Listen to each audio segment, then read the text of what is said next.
तो मूलाधार चक्र की जो साधना है, तो हम यहाँ के साथ साथ मूलाधार चक्र को ले रहे हैं। तो मूलाधार चक्र जब एक्टिव होता है हमारा, प्रतितत्व से जुड़ता है और जो सारी चीज़ें हमारे जीवन में आने लगती हैं, तो हर चक्र के बच्चों निगेटिव और पॉजिटिव दोनों इमोशंस उसमें होते हैं।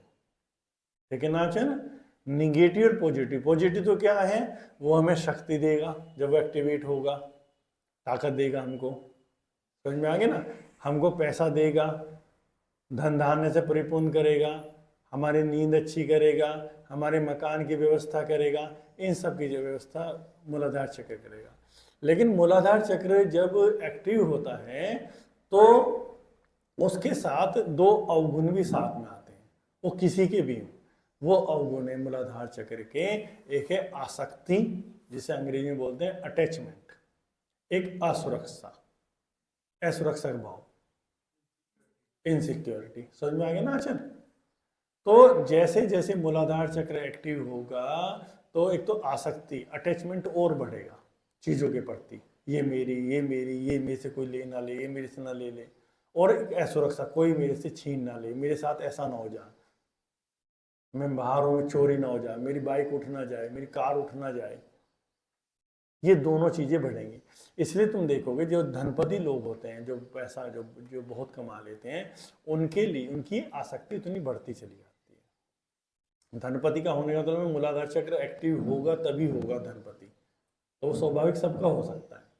लेकिन उनके साथ साथ ये चीज़ें उनके अंदर आएगी कि एक तो असुरक्षा का भाव बना रहेगा हमेशा कि कुछ हो ना जाए मेरे बच्चों के साथ, मेरे पीछे, ये एक डर बना रहेगा, इनसिक्योरिटी रहेगी हमेशा।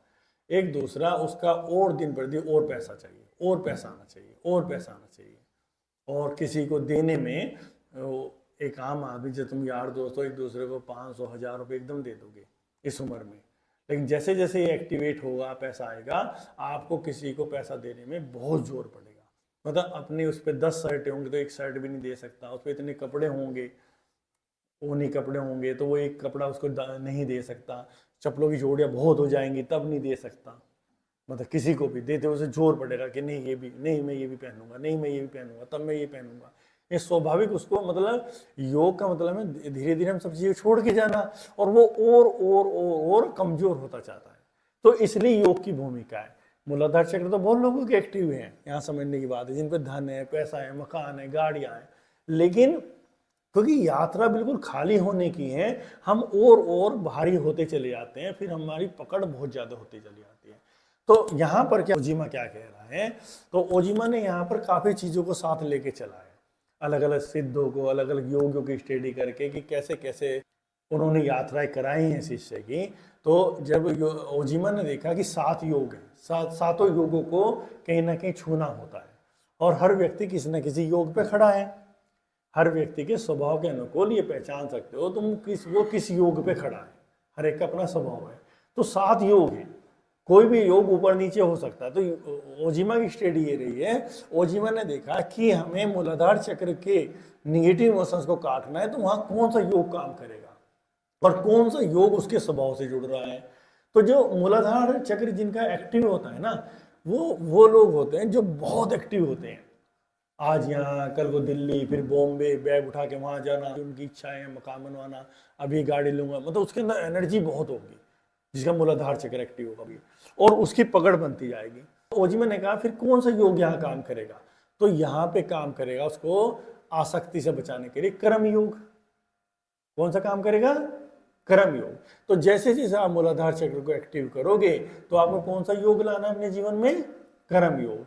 तो मूलाधार चक्र जैसे जैसे एक्टिव होगा तुम्हारे अंदर बहुत स्पीड आ जाएगी, बहुत एनर्जी आ जाएगी, बहुत काम आप करने लगोगे, लेकिन वो काम आपको और लिप्तता में डालता जाएगा, और आप ज़्यादा लिप्त होते जाओगे, अटैच्ड होते जाओगे चीज़ों से। तो वहाँ पे अगर आपके पास कर्म योग हुआ तो मूलाधार चक्र की शक्ति तो आपकी एक्टिव होगी, लेकिन वो जगत के हित में हो जाएगी। तो कर्म योग की परिभाषा क्या है? फल की आकांक्षा न रखते हुए कर्म करना, कर्म योग। समझ में आ गया था ना? तो आपने जीवन का पूरे दिन में एक काम ऐसा होना चाहिए जो बिना फल की इच्छा के हम लोग करें। जो ऑनलाइन पे हैं वो भी समझ लें कि जीवन के सूत्र दिए जा रहे हैं ओजीमा के माध्यम से, योग के सूत्र दिए जा रहे कि कैसे इस संसार में रहते हैं हम धीरे धीरे गति कर पाए। तो आज से अब मूलाधार चक्री साधना तो ओजिमा साधक के लिए जरूरी है। ओजिमा कहता है कि पूरे दिन में एक काम ऐसा हो, पूरे दिन में, इससे पहले बिस्तर पे मत जाओ जब तक तुम्हारा कोई एक काम ऐसा ना हो जाए कि जो तुमने बिना फल की इच्छा के किया, मतलब उसमें फल ना आए। अगर फल आ गए तो आप चूक गए। चाहे आप कोई भी काम कर रहे, कोई बूढ़ा व्यक्ति जा रहा है, उसका आपने सामान उठा लिया, किसी को लिफ्ट दे दी, कोई दो लोगों में आपस में बिगड़ रही है, उनको मिलवा दिया, लेकिन फल की इच्छा नहीं है। आप रोड पे जा रहे हैं, पानी की टंकी खुली हुई है, आपने टंकी बंद कर दी, कहीं पे लाइटें खुली हुई है, लाइटें बंद कर दी, क्योंकि कैसे यात्रा करेगा योग साधक? योग साधक इन्हीं छोटे छोटे सूत्रों से जब उसका जीवन का आचरण बन जाएगा, तब जाके उस संसार से अपने आप स्वतः मुक्त हो जाता है, कि उसका स्वभाव बदलना शुरू हो जाता है। तो योगी तो सूत्र दे रहे हैं कि एकदम से इतनी ज्यादा परेशानियां हैं, परिस्थितियां चारों तरफ, विपरीत परिस्थितियां हर व्यक्ति के सामने, लेकिन कैसे निकले? तो आचरण को परिवर्तित करना है। तो यहाँ पे मूलाधार चक्र में ओजिमा ने कर्म योग को प्राथमिकता दी है। तो कहने की बात नहीं, खाली हमें समय नहीं है काटना है। अगर आज ये आपके कानों में पड़ गई, ये ध्यान रखना, कानों में पड़ने का मतलब ही होता है परमात्मा का ब्लेसिंग होना, अन्यथा ये शब्द कानों में नहीं पड़ेंगे। कहीं ना कहीं कोई शक्ति आपको उधर फेंक रही है। तो आज से आपके जीवन का ही होना चाहिए, और जीवन हो संकल्प की तरह। कि कैसा संकल्प? कि बिस्तर पे नहीं जाएंगे जब तक एक काम ऐसा ना हो जाए। तो पूरे दिन सोचो, पूरे दिन सोचो कि कैसे आज कोई काम ऐसा किया ही नहीं कि मैंने कोई काम किया उसमें फल की इच्छा नहीं रखी, थैंक यू की भी इच्छा नहीं रखी, लेकिन कर दिया पूरे दिन में। जो छोटे बच्चे हैं यहाँ पर घर का कोई काम कर सकते हैं, कभी छत पर गए, आपने झाड़ू लगा दी, मम्मी लगाती है, हमेशा पापा लगाते हैं, या कोई मेड आती है, लेकिन आपने चुपचाप, लेकिन बताया के लिए, तो मैंने कहा, मैंने चुपचाप कर दिया किसी का काम, और कहा भी नहीं। तो जब आप ऐसी दशा से चलते हैं तो ये चीजें फिर प्रकृति आपके सामने बार बार लाती है। फिर प्रकृति को भी, परमात्मा को भी एक व्यक्ति मिलता है जिससे वो काम ले सके। जिन्हें हम भले लोग कहते हैं, संत लोग कहते हैं, वो लोग हैं जिनसे परमात्मा अपना काम लेता है, अच्छा काम लेता है। परमात्मा बुरा काम भी लेता है, जो बुरे लोग हैं बुरे लोगों से लेगा, वहां पर भी परमात्मा ही काम लेता है। किसी की चाहे हत्या करा देना चाहिए, वो उसकी व्यवस्था है, उसने वैसा वातावरण तैयार करा तो उससे वैसा काम करा लेगा, जिसने अच्छा वातावरण तैयार करा उससे अच्छा काम करा लेगा। तो कर्म योग का मतलब है कि इस जगत को जो परमात्मा ने रचा है, इसके लिए हम काम करें, जितना भी हो सके काम करें, निस्वार्थ भाव से करें, फल की इच्छा ना हो, थैंक यू की भी इच्छा ना हो। थैंक यू की भी इच्छा आपने रखी तो आपने कर्म योग नहीं किया, लाभ तो उसका मिलेगा आपको, लेकिन जो कर्म योग जो परमात्मा से हमें जोड़ता है कि हमारी जिम्मेदारी है कि मैं परमात्मा ही हूं, मैं वो परम शक्ति का अंश ही हूं, वो चीज से हम लोग चूक जाएंगे होने से। तो इसको और डिफाइन तरीके से हम समझेंगे। ये तो आम भाषा में ओजिमा समझा रहा है, आपकी समझ को परिपक्व करने के लिए उसी बात को भगवान कृष्ण क्या कह रहे हैं, ठीक है ना, ताकि आपकी समझ में आ जाए कि भाई ओजिमा नहीं कह रहा, भगवान कृष्ण कह रहे हैं, है ना। तो कर्म योग को समझेंगे, फिर जीवन का हिस्सा आपके हो जाना चाहिए। हे कौंतेय, कर्म ऐसे करो जैसे यज्ञ किया जाता है, क्योंकि कर्म ही यज्ञ है और इसका स्रोत स्वयं अविनाशी ब्रह्मा है। इसलिए कर्म का मार्ग सीधा ब्रह्मा तक जाता है। और इसीलिए जो व्यक्ति सृष्टि चक्र चलाने में योगदान नहीं करता, उसका जीवन मूल्यहीन हो जाता है। तुम इस मूल्यहीनता की ओर न जाओ पार्थ, तुम इस मूल्यहीनता की ओर न जाओ। जो व्यक्ति केवल अपनी समस्याओं के विषय में सोचता है, वो तो पापी है। अब देखो कितनी बड़ी बात है, हम मानते हैं भगवान कृष्ण को, पूजा करते हैं, उनकी करते हैं, लेकिन हमारे यहाँ सबसे बड़े जो नुकसान हुआ है, हमने भगवानों को तो माना, पर भगवानों ने क्या कहा हमने कभी नहीं माना। भगवान शिव को शिवरात्रि हम मनाते हैं, दीपक जलाते हैं, दूध जला वहाँ पे डालते हैं, लेकिन भगवान शिव क्या कह रहे हैं, खाली श्वास के प्रयोग बता रहे हैं, केवल श्वास पे ध्यान रख, वो कोई नहीं करने को राजी है ना। तो भगवान के जो व्यक्ति अपनी समस्या के विषय में सोचता है वो तो पापी है। बताओ हम केवल क्या कर रहे हैं, केवल हम अपनी समस्या के विषय में सोच रहे हैं, केवल हमें बचपन से ये सिखाया जाता है और हम ऐसे ही हैं।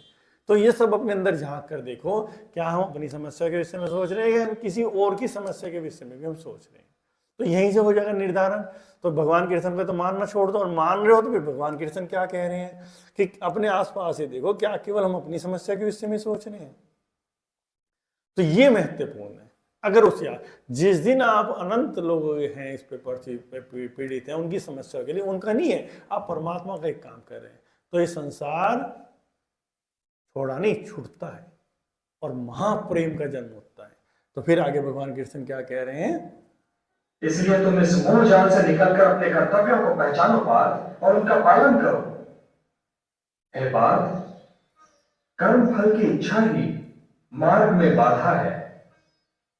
कर्म फल की इच्छा ही तो व्यक्ति के गले में बंधा हुआ वो पत्थर है जो उसे स्वयं की तहों से ऊपर उठने ही नहीं देता।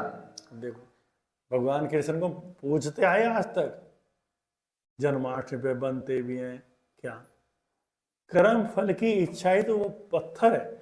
बताओ, हम बचपन से सिखाया जा रहा, मैं घर घर में सिखाया जा रहा, ये करेगा तो ये नौकरी मिलेगी, ये करेगा तो तुम्हें पैसा आएगा, ये वही हमारे ब्लड में। रिश्वत कहाँ से शुरू हुई?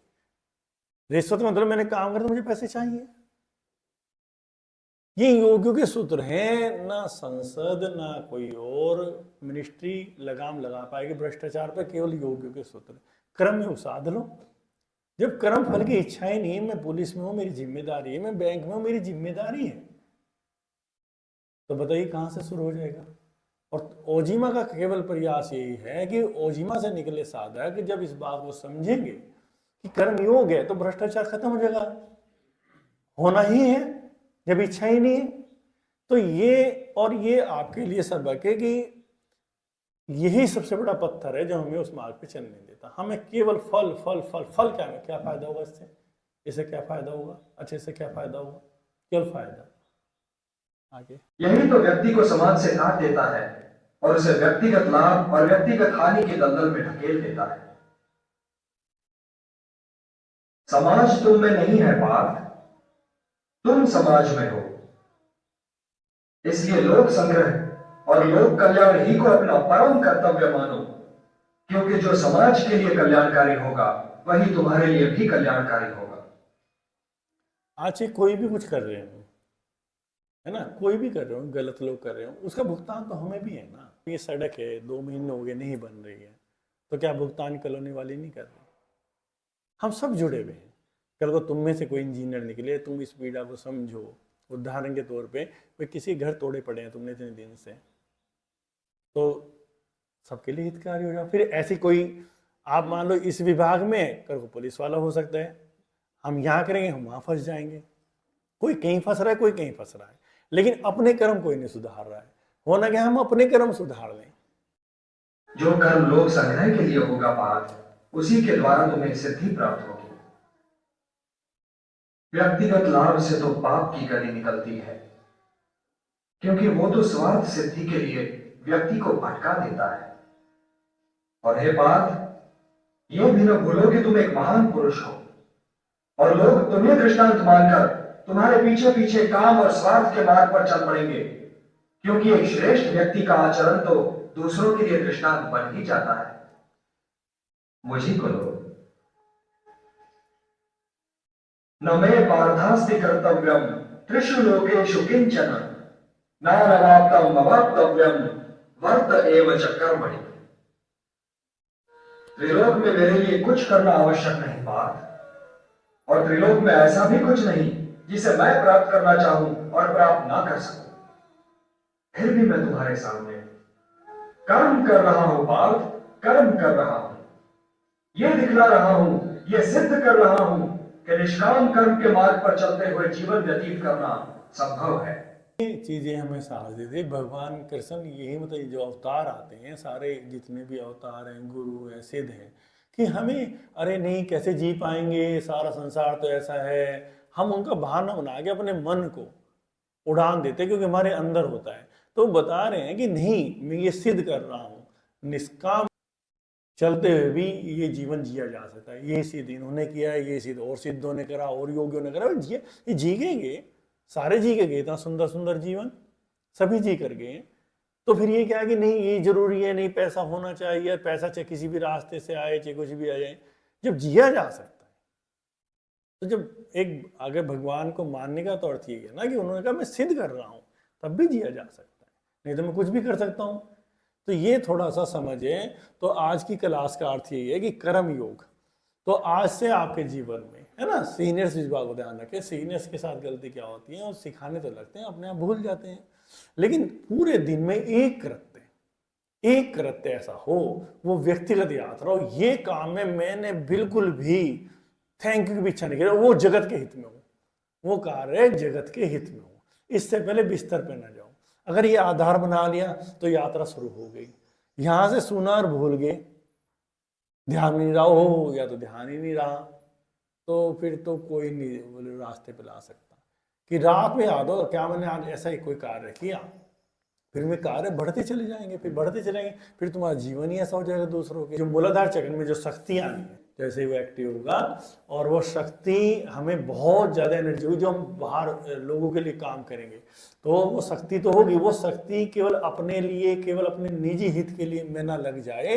तो वहाँ पे ओजीमा ने कर्म योग को जोड़ा है, यानी कर्म तो करो लेकिन वो जगत के हित में करो, जितने भी काम कर सकते हो। यहाँ कर्म योग का सूत्र हमें जब मूलाधार चक्र की शक्ति जागृत होगी और हम पूरी तरह से काम करेंगे, बहुत मेहनत करेंगे, एनर्जी हम में होगी, वो एनर्जी केवल निजी स्वार्थ में न लग जाए, उसको काटेगा।